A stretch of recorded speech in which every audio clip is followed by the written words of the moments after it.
अस्सलाम वालेकुम। I am Ali और आज की वीडियो में आपको कंप्लीट डिटेल देने वाला हूँ मार्केट स्ट्रक्चर के बारे में कि मार्केट स्ट्रक्चर क्या होता है, क्यों ज़रूरी है और कैसे आप इसका सही इस्तेमाल करके एक प्रॉफिटेबल ट्रेडर बन सकते हैं। बहुत से ट्रेडर सिर्फ इसलिए मार्केट में फेल हो जाते हैं क्योंकि वो मार्केट स्ट्रक्चर को सही से समझते ही नहीं है, सही से इंटरप्रेट ही नहीं कर पाते। लेकिन आपको ये वीडियो मिल गई है तो आपको बिल्कुल टेंशन लेने की ज़रूरत नहीं है। मैं आपको मार्केट स्ट्रक्चर और इससे रिलेटेड तमाम कंपोनेंट बहुत डिटेल में समझाने वाला हूँ। तो वीडियो बहुत ही इंटरेस्टिंग और इन्फॉर्मेशन से भरपूर होने वाली है, इसलिए फटाफट से वीडियो को लाइक कर दें, चैनल पे नए हैं तो चैनल सब्सक्राइब कर दें और चलिए वीडियो स्टार्ट करते हैं। तो दोस्तों, जब आप चार्ट ओपन करते हैं तो पहला सवाल जो आपको खुद से करना चाहिए वो ये है कि क्या मार्केट इस वक्त अप ट्रेंड में है, डाउन ट्रेंड में है या कंसोलिडेट कर रही है, क्योंकि मार्केट सिर्फ इन तीन स्टेट में से ही किसी एक में होती है। पहले अप ट्रेंड को समझते हैं तो अप ट्रेंड में मार्केट कंसिस्टेंटली हायर हाइज और हायर लो बनाते हुए ऊपर जा रही होती है, और जब मार्केट अप ट्रेंड में हो तो इस मूव को कहते हैं इम्पल्स, इसको कहते हैं करेक्टिव और इसको कहते हैं कंटिन्यूएशन। अब मार्केट स्ट्रक्चर काफ़ी कंफ्यूजिंग हो सकता है, तो कैसे पता चलेगा कि मार्केट अप ट्रेंड में ही है और साइडवेज मूव नहीं कर रही? तो गाइस, इसका ऐसे पता चलेगा कि अप ट्रेंड का रूल है कि अगर मार्केट अपना प्रीवियस हायर हाई तोड़ के ऊपर निकल जाए लेकिन अपना प्रीवियस मेजर लो को ना ब्रेक करे तो मार्केट अप ट्रेंड में ही कंसीडर होगी। अब एक आइडियल चार्ट में तो मार्केट अच्छा सा स्ट्रक्चर बना रही होती है, लेकिन रियल लाइफ में चार्ट काफ़ी डिफरेंट बिहेव करता है। आपको इस तरह का आइडियल चार्ट कभी के बारी मार्केट में देखने को मिलेगा। ज़्यादातर आपको टेढ़े मेढ़े चार्ट देखने को मिलेंगे। तो आपने विजुअल्स पे नहीं जाना, बल्कि आपने ये देखना है कि मार्केट अप ट्रेंड की कंडीशन को मेट कर रही है या नहीं। चलिए मैं आपको एक रियल लाइफ चार्ट दिखाता हूँ। दोस्तों, ये यूरो डॉलर का 1 आवर का चार्ट है और इसमें अगर आप देखें तो मार्केट अप ट्रेंड में ही है, लेकिन ये स्ट्रक्चर हमारे आइडियल स्ट्रक्चर से थोड़ा मुख्तलिफ है। इससे हमारे पास मेजर लोज बहुत पास पास हैं, लेकिन जब आप रियल चार्ट पे आएंगे तो यू विल सी कि आपको 90 to 95% चार्ट्स ऐसे ही देखने को मिलेंगे। तो आपने विजुअल्स पे नहीं जाना, आपने देखना है अप ट्रेंड की जो रिक्वायरमेंट्स है वो पूरी हो रही हैं या नहीं। एज लॉन्ग एज आपको ये रिक्वायरमेंट पूरी हो रही हैं तो मार्केट अप ट्रेंड में ही कंसीडर होगी।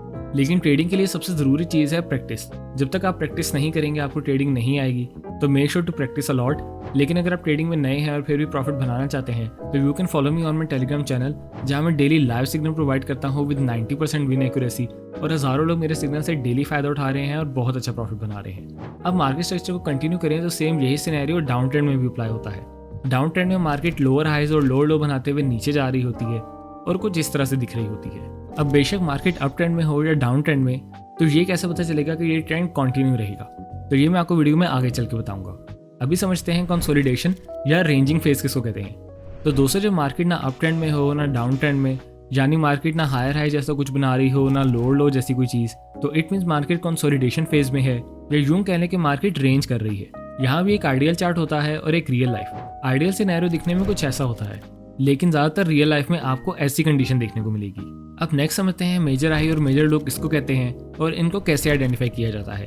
तो दोस्तों, मार्केट चाहे अप ट्रेंड में हो या डाउन ट्रेंड में, ये मेजर हाई और मेजर लो दोनों सिनेरियो में बन रहे होते हैं। अब ये क्या होते हैं और इनको कैसे आइडेंटिफाई करते हैं ये समझें। दोस्तों, ये आपके सामने एक चार्ट है। अब अगर आप देखें तो मार्केट यहाँ से ऊपर जाना शुरू हुई और यहाँ तक जाके वापस नीचे आने लग गई। अब ये जो मार्केट का हाईएस्ट पॉइंट था before market started coming down, इसको हम कहेंगे मेजर हाई, और जहाँ से ये अपवर्ड मूवमेंट स्टार्ट हुई थी इसको हम कहेंगे मेजर लो।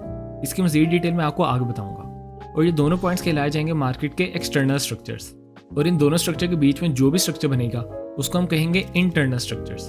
अब आगे मार्केट दोबारा ऊपर जाने लग गई और अप साइड की तरफ मार्केट ने फिर से ब्रेक ऑफ स्ट्रक्चर फॉर्म कर दिया, तो अब ये पॉइंट बन जाएगा मेजर हाई और ये पॉइंट बन जाएगा मेजर लो। अब शायद आपके ज़हन में आ रहा होगा कि ये मेजर लो क्यों है, ये क्यों नहीं। तो दोस्तों, एक बार याद रखिएगा कि जब मार्केट अप ट्रेंड में हो तो ब्रेक ऑफ स्ट्रक्चर से पहले जो लोएस्ट पॉइंट होता है हमेशा वही मेजर लो कंसीडर होता है। सिमिलरली जब मार्केट डाउन ट्रेंड में हो तो ब्रेक ऑफ स्ट्रक्चर से पहले जो हाईएस्ट पॉइंट होता है वो मेजर हाई कंसीडर होता है। अब जब मार्केट में ब्रेक ऑफ स्ट्रक्चर फॉर्म हो जाता है तो ये एक स्ट्रॉन्ग साइन होता है कि ट्रेंड कंटिन्यू रह सकता है, और ऐसे में आपने बाय या sell according to market condition trade ढूंढने की कोशिश करनी है। अगर market bullish break of structure form करे तो आपने बाय की ट्रेड ढूंढने की कोशिश करनी है, और अगर market bearish break of structure form करे तो आपने सेल की ट्रेड ढूंढने की कोशिश करनी है। अब समझते हैं ब्रेक ऑफ स्ट्रक्चर को। दोस्तों, बुलिश सिनेरियो की बात करें तो बुलिश सिनेरियो में अगर मार्केट अपने प्रीवियस हायर हाई को ब्रेक करके ऊपर चली जाए तो इसको हम कहेंगे bullish break of structure. Similarly down trend में अगर मार्केट अपने प्रीवियस लोअर लो को ब्रेक करके नीचे चली जाए तो इसको हम कहेंगे बेरिश ब्रेक ऑफ स्ट्रक्चर। लेकिन ये इतना सिंपल नहीं है। ब्रेक ऑफ स्ट्रक्चर के कुछ रूल्स हैं जिनके पूरे होने के बाद ही हम BOS को वैलिड मानते हैं, जिसमें सबसे ज़रूरी चीज़ है कि स्ट्रक्चर कैंडल बॉडी से ब्रेक हुआ हो, ना कि विक से। अक्सर ऐसे होता है कि मार्केट मेजर हाई या मेजर लो तक जाती है और उस एरिया को टच करके वापस आ जाती है। फॉर एग्जाम्पल, अगर मार्केट अप ट्रेंड में हो और मार्केट ने अपसाइड की तरफ विक से मेजर हाई को तोड़ा हो तो इसको हम सही ब्रेक ऑफ स्ट्रक्चर नहीं मानेंगे। ब्रेक ऑफ स्ट्रक्चर के लिए ज़रूरी है कि मेजर हाई को कैंडल ने तोड़ा हो, ना कि विक ने, फिर भले ही मार्केट बाद में वापस नीचे आ गई हो। और जब आपके पास सही ब्रेक ऑफ स्ट्रक्चर फॉर्म हो जाएगा तो साथ ही आपके पास न्यू मेजर हाई और मेजर लो भी फॉर्म हो जाएंगे। बुलिश सिनेरियो की बात करें तो अगर मार्केट मेजर हाई को तोड़ के ब्रेक ऑफ स्ट्रक्चर फॉर्म करके ऊपर निकल जाती है तो ये इस बात का साइन है कि मोमेंटम कंटिन्यू रह सकता है और ऐसे में आपने बाय की ट्रेड ढूंढने की कोशिश करनी है। सिमिलरली अगर मार्केट बेरिश सिनेरियो में हो और मेजर लो को तोड़ के निकल जाए तो ऐसे में आपने सेल की ट्रेड ढूंढने की कोशिश करनी है। अब बाय या सेल की ट्रेड आपने किस एरिया में ढूंढनी है ये मैं आपको आगे आने वाली वीडियोस में समझाऊंगा। अब लास्ट हमारे पास है चेंज ऑफ करेक्टर।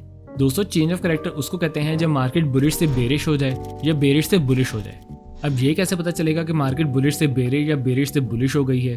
तो दोस्तों बेरिश से बुलिश होने की ये निशानी है कि अगर हम अपनी ब्रेक ऑफ स्ट्रक्चर वाली एग्जांपल को देखें तो जहां मार्केट ने bearish break of structure form किया था और उसके बाद हमारे पास मेजर हाई और मेजर लो भी फॉर्म हुए थे, यहाँ पे अगर मार्केट कैंडल से मेजर हाई को तोड़ के कैंडल से ऊपर क्लोजिंग दे दे तो इसको हम कहेंगे चेंज ऑफ करेक्टर फॉर्म हो गया है और मार्केट अब बेरिश से बुलिश हो गई है। लेकिन याद रहे चेंज ऑफ करेक्टर भी तभी वैलिड होगा अगर कैंडल मेजर हाई को तोड़े। अगर मेजर हाई विक से टूटेगा तो वो भी वैलिड चेंज ऑफ करेक्टर नहीं होगा। सिमिलरली अगर मार्केट अप ट्रेंड में हो लेकिन अपने मेजर लो को तोड़ के नीचे निकल जाए तो उसको भी हम चेंज ऑफ करेक्टर ही कहेंगे। अगेन कैंडल ने मेजर लो को तोड़ा हो, ना कि विक ने। तो गाइस ये होता है मार्केट स्ट्रक्चर। आई होप ये वीडियो आपके लिए वैल्यूएबल साबित रही होगी। अगर हाँ तो make sure to like the video and subscribe the channel, क्योंकि फ्यूचर में ऐसा बहुत वैल्यूएबल कंटेंट आने वाला है।